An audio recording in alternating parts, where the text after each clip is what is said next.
आप सभी का बहुत बहुत स्वागत है मेरे इस YouTube चैनल में।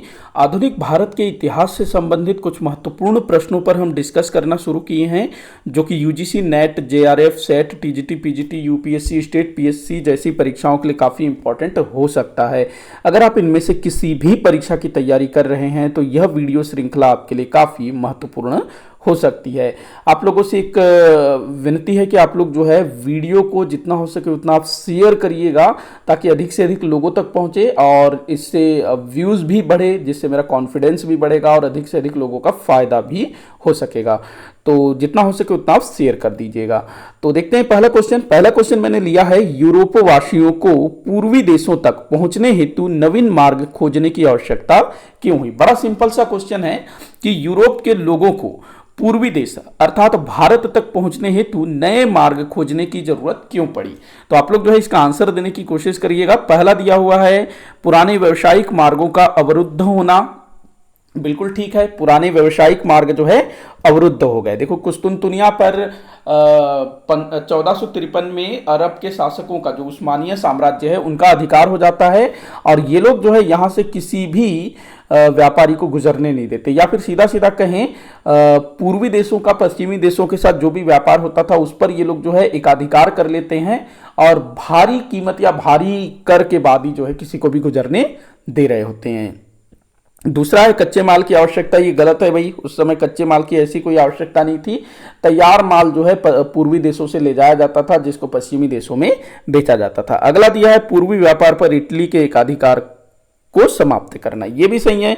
जो पूर्वी व्यापार होता था ना कुस्तुनतुनिया के रास्ते से, स्थल मार्ग से, उस पर जो है इटली के व्यापारियों का एकाधिकार था, तो इसको भी ये लोग समाप्त करना चाहते थे। तैयार माल के विक्रय हेतु बाजार की आवश्यकता, ये भी नहीं है भाई, उस समय ऐसा कुछ औद्योगिकरण हुआ नहीं था, बल्कि भारत जैसे देशों से तैयार माल खरीद करके ये लोग अपने देशों में बेचा करते थे। तो यहां पर पहला और तीसरा जो है सही है, तो आपका उत्तर हो जाएगा स, केवल 1 और 3।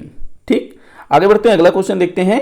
निम्न कथनों पर विचार करने को बोल रहा है। 3 कथन दिए हैं। पहला कथन है कोलंबस इटली का निवासी था। बिल्कुल ठीक है, कोलंबस जो है इटली के जिनेवा शहर का रहने वाला था। जिनेवा, इटली के जिनेवा या फिर वेनिस, हाँ जिनेवा शहर का ये निवासी था।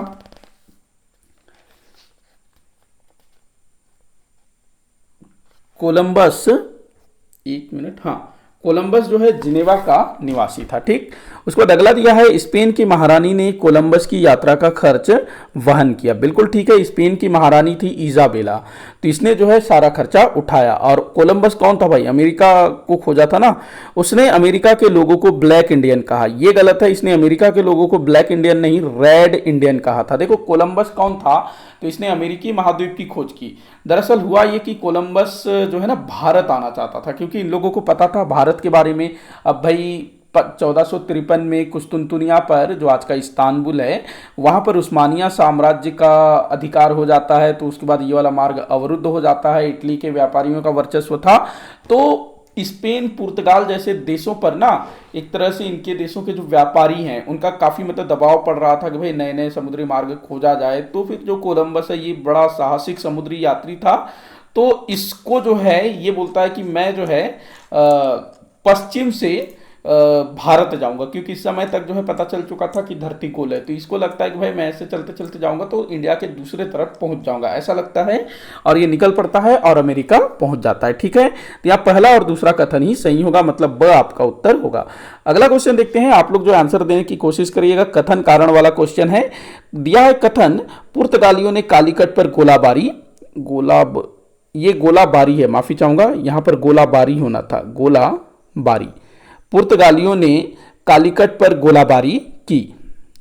कारण दिया है जमोरिन ने कालीकट के बंदरगाहों से मुस्लिम व्यापारियों को हटाने से मना कर दिया था।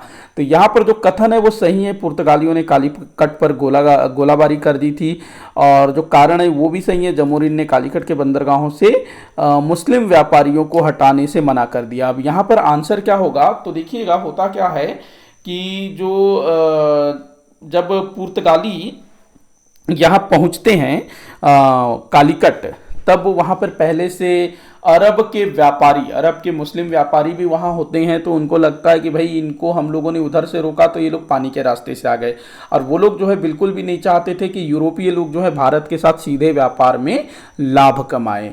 तो जब पुर्तगाली व्यापारी कालीकट के शासक जमोरिन से प्रार्थना करते हैं कि इनको यहाँ से हटाइए मुस्लिमों को, लेकिन वो जो है मुस्लिमों को हटाने से मना कर देता है, क्योंकि भाई जमोरिन ये सोच रहा था कि अगर भारत में अरब के मुसलमान भी रहेंगे, पुर्तगाली भी रहेंगे, तो व्यापार में कंपटीशन बढ़ेगा, व्यापार में कंपटीशन बढ़ेगा तो हम अपने यहाँ के सामान को अधिक मूल्य में इन व्यापारियों को बेच सकते हैं, ऐसा इसको लगता है। और इसका सोचना बिल्कुल सही था, भाई ज़्यादा व्यापारी होंगे, ज़्यादा लोग होंगे तो कंपटीशन बढ़ेगा ना, कंपटीशन बढ़ेगा तो व्यापार वाणिज्य में मज़ा भी आएगा, ज़्यादा भी आप बेच सकते हो। तो यहाँ पर ये होता है, और उसी के कारण फिर जो पुर्तगाली है ना कालीकट पर गोलाबारी कर देते हैं। तो यहाँ बिल्कुल ठीक है, कथन कारण दोनों सही है तथा कारण कथन की सही व्याख्या करता है, तो ये आपका उत्तर हो जाएगा अ। अगले क्वेश्चन को देखते हैं, वास्को डी गामा किस वर्ष भारत की यात्रा पर नहीं आया था? तो देखो वास्को डी गामा जो है 1498 में आया था, उसके बाद 1502 के आसपास भी आया था और 1524 में भी आया था। 1524 में ये भारत में पुर्तगाली बस्तियों का गवर्नर बनकर के आया था, और यहाँ पर इसकी मलेरिया से डेथ हो जाती है, इसको यहीं दफना दिया जाता है, लेकिन बाद में फिर इसकी डेड बॉडी को निकाल करके ना सोने चांदी के ताबूत में रख करके फिर पुर्तगाल ले जाया जाता है, जहाँ पर इसको वहाँ का जो राजशाही कब्रिस्तान है ना वहाँ पर उसको दफनाया जाता है।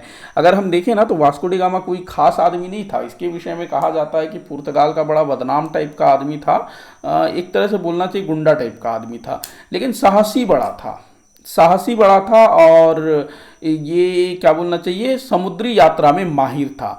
तो ये जो है मतलब भारत की यात्रा पर आता है, भारत तक पहुंचने के रास्ते की खोज करता है, तो इससे जो है ना इसका पुर्तगाल में काफ़ी मान सम्मान होता है, काफ़ी रुतबा बढ़ जाता है, एकदम हीरो टाइप का इसका जो है वेलकम किया जाता है पुर्तगाल में, जब 1498 के बाद जब ये वापस जाता है अपने देश। अच्छा एक बात और, ये भारत से जितना सामान लेकर के गया था ना उसको जब ये पुर्तगाल जाकर के बेचता है ना तो 60 गुना इसको फायदा होता है। मान लो 1 लाख का सामान लेके गया था तो 60 लाख रुपए में बेचा होगा इस टाइप से। तो काफ़ी हीरोइक इसकी एंट्री होती है और काफ़ी हीरो टाइप का इसको माना जाता है, और पुर्तगाल के काफ़ी शहरों काफ़ी जगहों का जो नाम है ना इसी के नाम पर है, काफ़ी फेमस था। तो इसको जो है पुर्तगाल के जो राजशाही कब्रिस्तान है वहां पर दफनाया गया। ठीक, तो 1514 आपका आंसर होगा, इस वर्ष ये नहीं आया था। अगला क्वेश्चन देखते हैं, कथन दिया हुआ है विचार करने को बोल रहा है। पहला कथन है वास्को डी गामा 1524 में भारत में पुर्तगाली बस्तियों का वायसराय बनकर आया। बिल्कुल ठीक है, वायसराय या गवर्नर, बिल्कुल ठीक है, अभी मैंने बताया। 1524 में मलेरिया से इसकी मृत्यु हुई, बिल्कुल ठीक है, ये भी अभी बताया मैंने। इसे कोच्चि में दफना दिया गया, हाँ बिल्कुल ठीक है। 1539 में इसे पुर्तगाल के राजशाही कब्रिस्तान में दफनाया गया, ठीक है, ये भी 1539 में लेकर के गया इसको।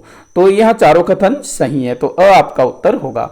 अगला क्वेश्चन दिया है, भारत का पश्चिमी देशों के साथ व्यापार के प्रमुख मार्ग थे यूरोपियों के आगमन के पूर्व। मतलब जब भारत में यूरोपियों का आगमन नहीं हुआ था समुद्री रास्ते से, तो भारत का यूरोपीय देशों के साथ कैसे व्यापार होता था, तो देख लेते हैं। पहला दिया है अदन की खाड़ी से लाल सागर, मिस्र, भूमध्य सागर तक, ठीक है, ये अदन की खाड़ी, फिर लाल सागर, उसके बाद मिस्र का वो वाला भाग जहां अभी स्वेज नहर बना हुआ है ना, उस वाले भाग से होते हुए फिर ये लोग कहाँ पहुंच जाते थे, भूमध्य सागर, उसके बाद फिर इटली वगैरह। तो वहां पर अभी जो है स्वेज नहर बन गया, उस समय नहीं था। अगला दिया है अदन की खाड़ी से फारस की खाड़ी, ये गलत है भाई, अदन की खाड़ी से फारस की खाड़ी को कहाँ जोड़ रहा है ये। अगला दिया है ओमान की खाड़ी से हरमुज जलडमरू, फिर फारस की खाड़ी, फिर इराक तुर्की तक, ये ठीक है, तीसरा वाला भी ठीक है। उसके बाद दिया अरब सागर से आसा, अंतरिप अफ्रीका के तट से होता हुआ, ये तो भाई वास्को डी गामा जिस रास्ते से है उसको बोल रहा है। तो यहाँ पर दूसरा चौथा गलत है, पहला और तीसरा सही है। तो पहला तीसरा आपका जो स जो है ये उत्तर होगा। ठीक, आगे बढ़ते हैं। अगला क्वेश्चन दिया है, किस राज्य के राजा को समुंदरी कहा जाता था। बड़ा सिंपल क्वेश्चन है। जो कालीकट के जो राजा है ना, कालीकट जिसको कोझिकोड भी कहा जाता है, यहाँ के राजा का असल नाम था समुंदरी, लेकिन जो पुर्तगाली थे ना वो ढंग से उच्चारण नहीं कर पाते थे तो इसको जमोरिन बोल देते थे। देखो यहाँ पर जब ये लोग जब आते हैं ना, जो वास्को डी गामा है, जब मालिंदी के आसपास पहुंचता है तो वहाँ पर गुजराती व्यापारी काफ़ी मिलते हैं, जो हिंदू व्यापारी हैं ना वो काफ़ी मिलते हैं। एक कांजी मालक, कांजी लाल भाई करके भी एक कोई मिलते हैं, गुजराती व्यापारी काफ़ी। और गुजरात में जो है कृष्ण जी को पूजा जाता है। तो गुजरात के जो हिंदू व्यापारी हैं, जब ये हरे कृष्णा ऐसे बोलते हैं ना, या कृष्णा कृष्णा इस टाइप से, तो वास्को डी गामा को लगता है कि ये लोग जो हैं जो क्रिश्चियन या फिर क्रिसमस को जो है कृष्णा कह रहे हैं, ऐसा इसको लगता है। तो ये ध्यान रखेंगे। आगे बढ़ते हैं अगले क्वेश्चन की ओर। असत्य कथन का चयन कीजिए। मतलब वो लोग जो है ना हमारे भारत के शब्दों को कुछ अलग तरीके से बोलते थे और समझते भी कुछ अलग थे। 1510 में गोवा को बीजापुर के सुल्तान से जीता, बिल्कुल ठीक है। 1510 में गोवा को पुर्तगाली बस्तियों की राजधानी बनाया, ये गलत है। गोवा को 1510 में तो जीता गया, लेकिन इसको 1530 में पुर्तगाली बस्तियों की राजधानी बनाया गया। उसके बाद दिया है अल्बुकर्क ने कोचीन को अपना मुख्यालय बनाया। अच्छा, असत्य कथन का चयन कीजिए बोल रहा है ना, तो ब आपका उत्तर हो जाएगा, बाकी सब सही होगा।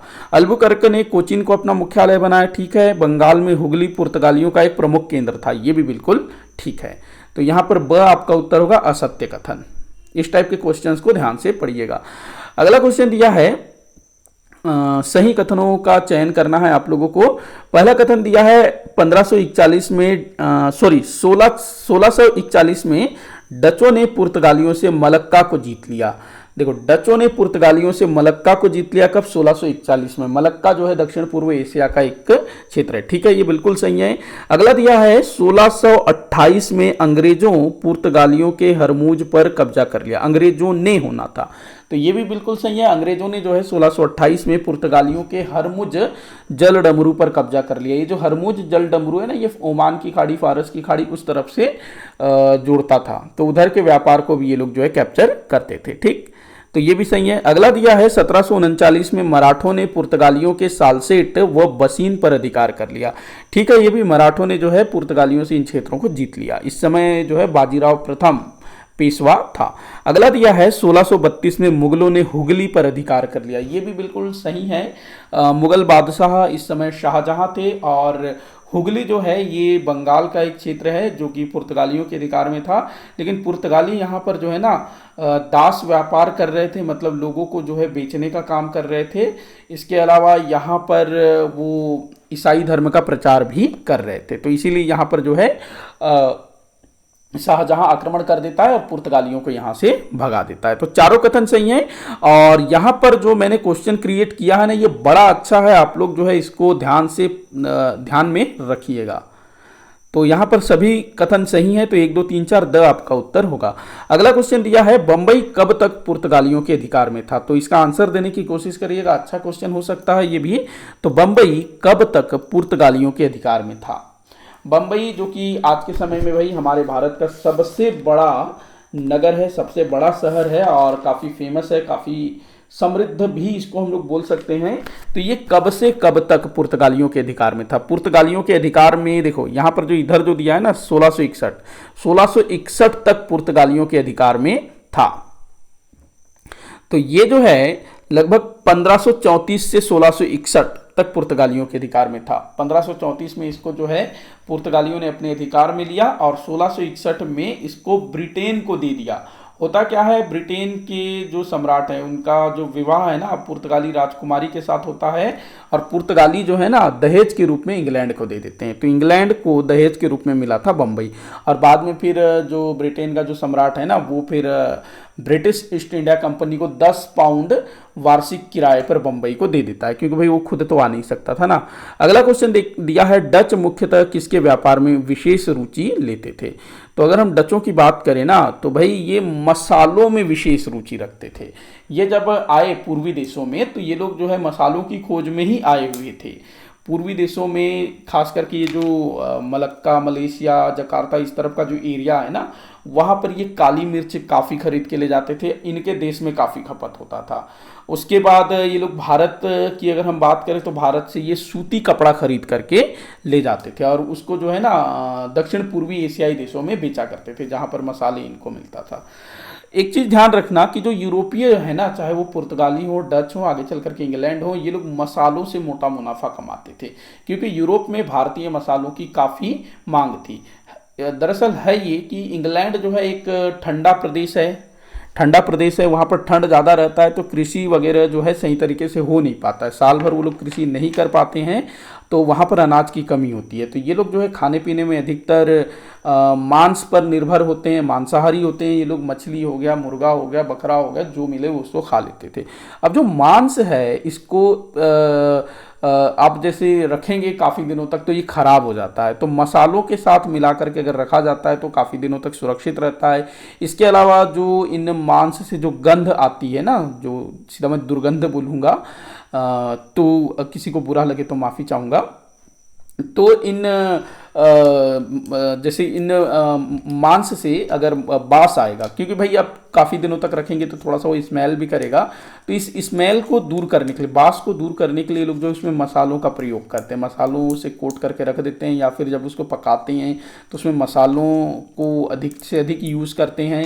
इसके अलावा मांस में अगर मसाले डाल के उसको खाया जाए तो और ज़्यादा स्वादिष्ट हो जाता है। इसके अलावा मसाला जो है शरीर को अंदर से गर्म भी करता है, और चूंकि ये ठंडा प्रदेश है तो यहाँ के लोग जो है मसाला ज़्यादा खाते हैं। ध्यान रखेंगे। बाकी काली मिर्च वगैरह जो है ना, जो ब्लैक पेपर, आप लोग जैसे देखेंगे कोई किसी भी मतलब आप अच्छा ब्लैक पेपर मेरे ख्याल से किसी और चीज़ को बोला जाता है ना, काली मिर्च, हाँ काली मिर्च को ही तो ब्लैक पेपर बोलेंगे ना, ठीक ठीक। तो काली मिर्च का ये लोग जो है काफ़ी सेवन करते हैं। आप किसी भी मतलब यूरोपियन डिश वगैरह में देखेंगे ना, तो उसमें काली मिर्च को वो लोग जो है बिल्कुल क्रश कर करके डालकर खाते हैं।